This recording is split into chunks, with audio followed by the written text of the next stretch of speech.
guys, welcome back to the channel. It's Heather, the Sapphic fantasy and folklore author. As an author, I am also a reader. So I am going to be running through the Sapphic and queer stories that are going to be spooking me up for all of October and spooky season. So they are arranged. If I get through these, I'll go back to my Sapphic books I want to read before the end of the year TBR list. That video will be linked down in the comments. So if you want to add any more recommendations to that, I would love to hear it. Okay, so I have 5 books on this TBR list with the intention of I will be reading a bit as well. So let's dive on in and see what I've got and what you think about them.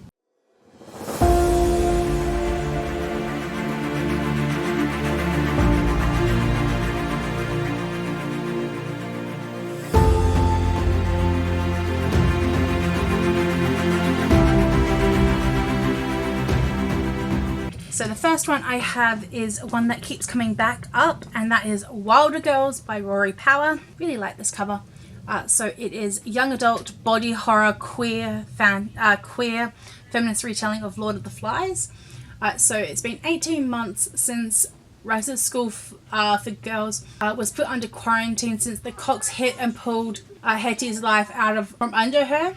It started slow. The first teachers died one by one, then it began to infect the students, turning their bodies strange. Left to fend for themselves on the island home, the girls don't dare wander outside the school's fence, where the toxins made the woods wild and dangerous. It seeps into everything. They wait for a cure that they were promised, but when their best friend Bree goes missing, Hetty will do anything to find... Hello, little dragon. They will do anything to find the means to breaking quarantine and braving the horrors that lie outside. When she does, Hetty learns that there's more to their story than the tox. Their life at Roxa is more than she ever possible. I then am rolling one over from my September TBR, and that's Bone Houses. I picked this for the Herkyard prompt of zombies. So Herkyard is the hardest reading challenge you'll ever do by QWERTY. So I am going through that. If you want to keep watching the vlogs, I will be updating my spreadsheets and such for that. So this one is, as I said, Bone Houses by Emily Lloyd-Jones. So no warrior could stop the risen dead, but perhaps a gravedigger could. 17-year-old Rin cares about 2 things only: her family and her family's graveyard. Right now, they're both in dire straits. Since the death of her parents, Rin and her siblings have been scraping together meager existence as gravediggers in the remote village of Colburn, which sits at the foot of a harsh and deadly mountain range that was once home to the Fae. The problem with being a gravedigger in Colburn is that the dead don't always stay dead. The risen corpses are known as bone houses, and legend says that they are a result of a decades-old curse. When Ellis, an apprentice map maker with a mysterious past, arrives in town, the bone houses attack with more ferocity. What is drawing them nearer? More importantly, how can they be stopped for good? So together, Ellis and Rin embark on a journey that will take them into the heart of the mountains, where they will have to face both the curse and the deeply buried truth about themselves. Equal parts classic horror novel and original fairy tale, The Bone Houses will be a spellbinding from its very first page. So folk horror, journeys, people just trying to survive, up my alley. I then have heard a bunch of people rave about this author's newest release, but I'm going back to, I think, their first release, and that's Camp Damascus by Chuck Tingle. So a bit on a horror kick as well, given it's October. So love is real, demons are real, kill the demons. Camp Damascus is nestled in the Montana wilderness in the world's most effective gay conversion camp.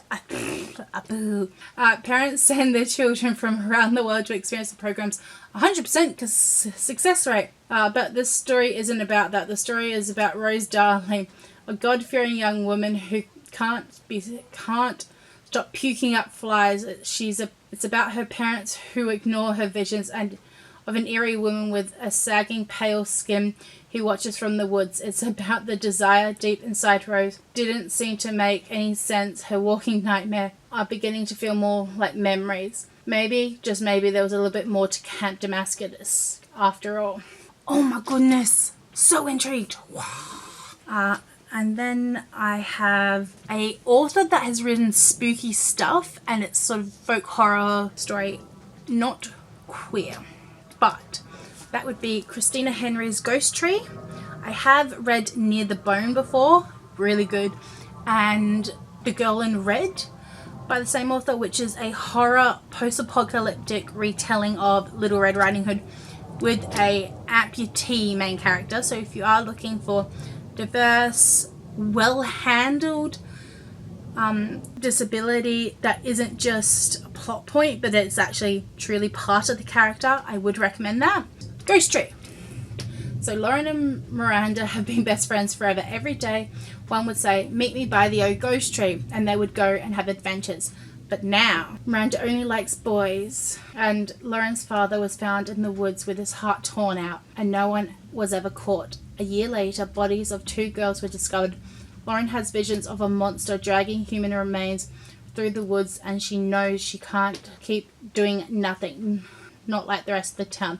The foundation of her seemingly normal house is rotten to the center, and if nobody else stands for the missing, she will. So it's just really intriguing and nice. I also want to get to Lost Boy by Christina Henry, which is a Peter Pan retelling. And then finally I will be doing the audiobook for A Treachery of Swans by A.B. Pernick, which is a Sapphic Swan Lake or Swan Princess retelling, as well as I do have first book by this author, which is When the Dark Stands Still. So Slavic mythology, really interesting. So they are the 5 books I am praying I get to, as well as other books I finish off and dabble with during the month of October. What is the top book that you want to get to in the end of October? Because I might also try Samantha Shannon's latest Prior of the Orange Tree book, which is Among the Burning Flowers, and it's a lot shorter than the others, so I might pick that up.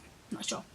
But until next time, let's read stories about where love blooms in the dark and use our voices to promote positive change in the world. Thank you and bye-bye!